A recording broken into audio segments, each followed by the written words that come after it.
जय Shri Krishna. Hello friends. शीत मासे तो फुलकोबी बहुत सस्तारे मिलुछे सबुआड़े। आउ फुलकोबीर सतला फुलकोबी तरकारी फुलकोबीर रेसिपी माने जेनटा रेगुलार बना हेसी सेटा खाई खाई समस्ते तो बोर भी ही जीतिबे न। तो आज चलून फुलकोबी रे किछि गुटे मुई नुआ रेसिपीटे बनै करी आपण मानकु देखामी।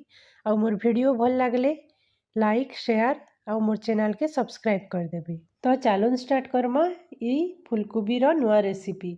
इथिर लगी फास्ट मुई बड़ कड़ाईटे बसई दीछे गैस रे आउ नून हल्दी टिके दे दीछे।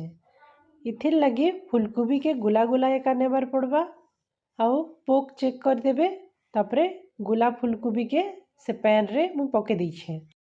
कच्चा मटर चना आधा कप भी सेथिरे दे देथिली। आउ 15 मिनिट परे फुलकोबी भल से पूरा सिझी जाइथिला न। तापरे सेटा के फुलकोबी आउ चना के गुटे अलगा प्लेट रे मुई काढ़ी दीछे।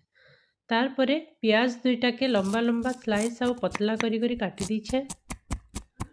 तार परे कढ़ईटे बसीछे तेल 2-3 चम्मच दे दीछे आउ लहसुन 8-10 कला के भी सेथिरे भाजी दीछे। सुखा मिर्चा उठे दुईटा के भाजी दीछे आउ सेटा के काढ़ी देली अलगा जगह। फिर थरे जेन काटी करी रखी थी प्याज सेटा के भी लाल करी भाजी दीछे आउ काढ़ी दीछे। प्याज के काढ़ी सारला परे सही कढ़ई रे मीडियम साइज रो दुईटा टमाटो के भी भाजी दीछे और टमाटो हो गला परे तार स्किन के काढ़ी दीछे। बड़ थाली गुटे रे जेन सिझे करी रखी थी चना फुलकोबी आउ भाजी करी रखी थिबार प्याज लहसुन सुखा मिर्चा सबू के सेथिरे भल से चटकी दीछे। फिर गोटे कढ़ई रे तेल 2 चामच और सुरसो दे दीछे।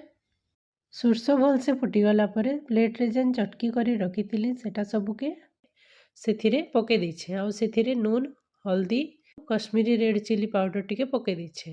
गरम मसला और लास्ट धनिया पतर काटी करी सेथिरे पके दीछे। एबे ही गला फुलकोबी भर्ता। आज लंच रे मुई ये सब जिनिस बनै थिली। आपण माने भी सुपर टेस्टी फुलकोबी भर्ता घरे थरे बनै करी टेस्ट करूँ ना केनता लागला जे बताबे।